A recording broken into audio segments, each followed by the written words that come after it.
Now I've heard somebody showed me a picture, No, that's not just accessible. and there, you might be able to see a little something. Yeah, I can't believe they didn't double board it. Like, I saw a picture yesterday. You can see clear as day. I'm like, this side of Battle This Escape. one's going to be here for almost another 2 years. Why would they just double board it? I don't know, but Like, maybe that one right there. Because this one's going to be here for long. It's not like the others that they knew they were coming down pretty shortly. Yeah. This is going to be here for a long time. Look at the size of this. Well, I think actually the hole in the fence that we can see through is on the fence side, because all you can see through that one is dirt. You can see the berm, and that's it. Let's go see if there's any views in here. Okay, guys, there's Battle. That's the front of Battle Escape right there. And that little sort of ledge platform. Oh, okay, wait, just. Wait, are you to the right? Yeah, I don't know if you're gonna. Right there? Yeah. On the top. Oh, that's one of those. Based on the model, that's really some forced perspective buildings up there. That's what I was talking about. If you had access to that. Yeah. Is that area? Yeah. But yeah, Wow. something built there. And then there's one of the warts right there. Yep. And there's another one. So it's crazy to think that they're so far further along on the front and we haven't seen them do any of it because we can't see any of it. This is making me sad, but we can see this. What do you see? Wow. Can we see anything else over here maybe? Oh, look at that. There's more. More of that side of the building. I gotta take some pictures of this.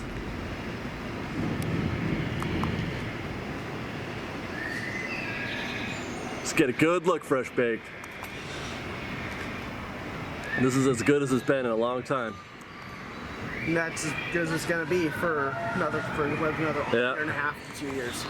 What's happening, Fresh Baked? We are back atop the Mickey and Friends parking structure. We got a little bit to the left today because of the construction work that's going on right here. They're redoing the tile work. Seems we cannot get over there at all. Can't get over there, so we're going to shoot from here today. But you know, as we've been talking about, the condition of the land is moving slower visually than From this end, as far as from this end.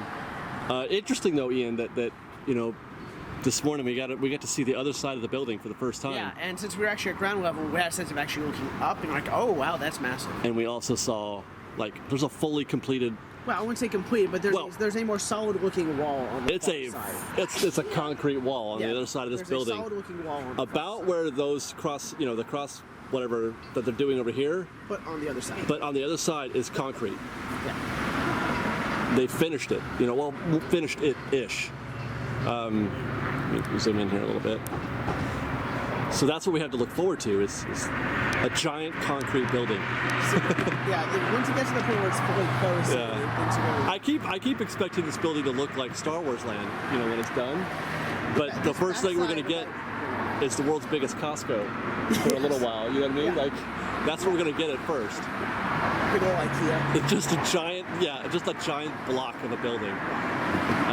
The rock work isn't good if I don't be on this side. No, it won't. We won't even see that. We will see some of it start to climb up over the edges, Yeah. but we won't actually really see it. But we're going to see the back side of that facade too. And by the way, the back side of a facade isn't that impressive. Backlots, I can tell you that. Yeah, right? Now, last week we showed you guys this area down here With all the diagonals. with all the cross beams there and stuff. We were kind of wondering what the purpose of that could be, and a couple of astute viewers pointed out that like the hangar of the inside a First Order Star Destroyer. that concept art that we saw at D23. Even just from The Force Awakens when they're inside. Right. Well, but there was concept art that came with D23. So that concept art is reflecting the Force Awakens scene when Finn and Poe, I forgot his name, Poe escape. Yeah. That scene. So that's something similar to that. If you want to get an idea what it looks like, go watch Force Awakens. Like you need a reason to, but go watch Force Awakens and watch the scene where Poe and Finn escape. And that's the way I'm going to say it now forever. Just like Doc Hopper and Jared the Fox. That's it, man. This is Poe and Finn. That's going to be a giant hangar, I guess.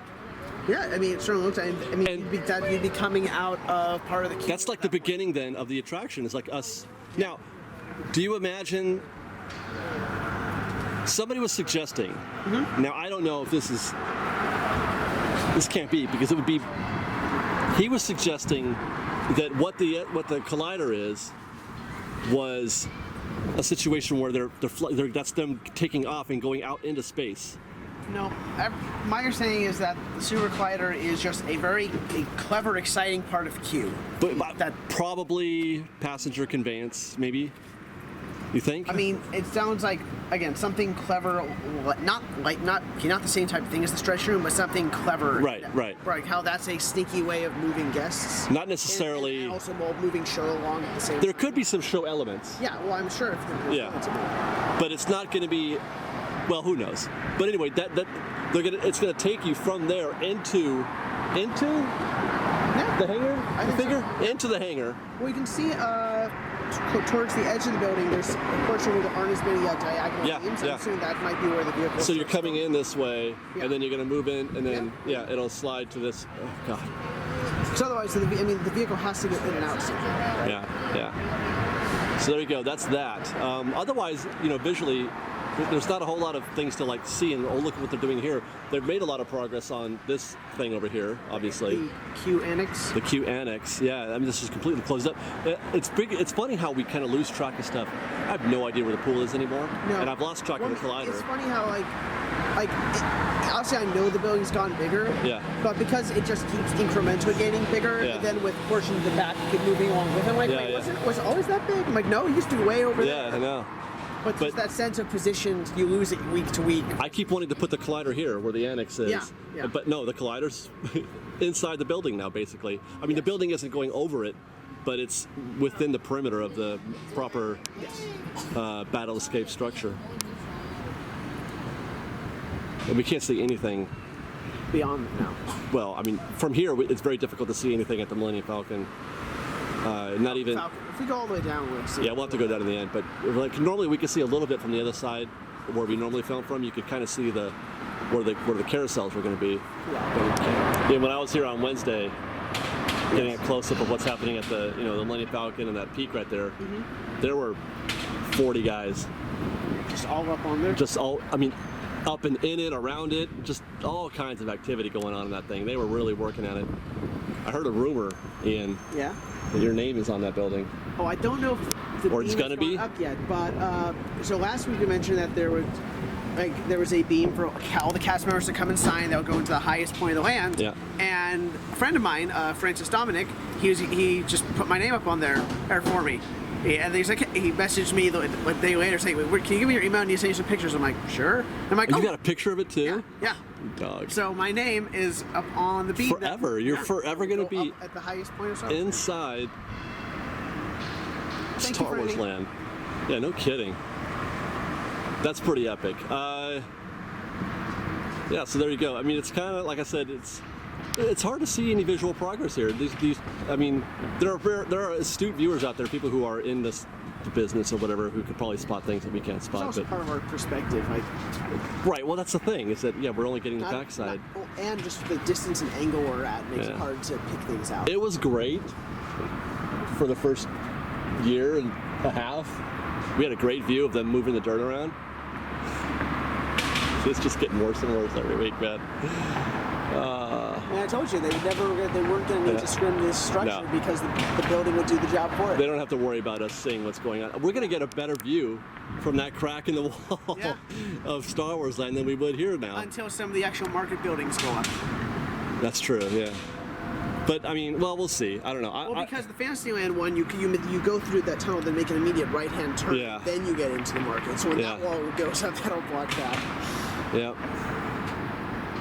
When that pile of dirt, I don't know how much of that you showed in this. Oh, I didn't show the first photo or the first view. Okay, the first view when we looked through the crack, we just saw a big old pile of dirt. Yeah.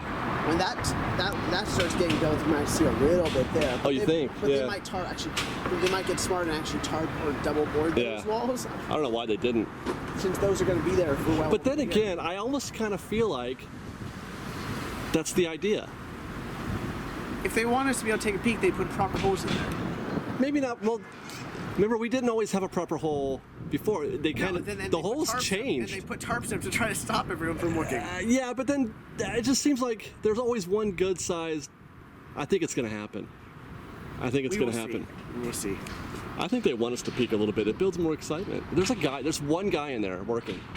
There's one guy hammering. He must have missed work on Tuesday or something. And he didn't get all his hammering in.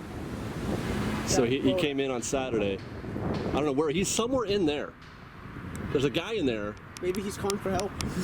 Oh, do you think that's an SOS? Does anybody do Morse code? Well, I mean, it's gone too long to be a gap between Morse codes.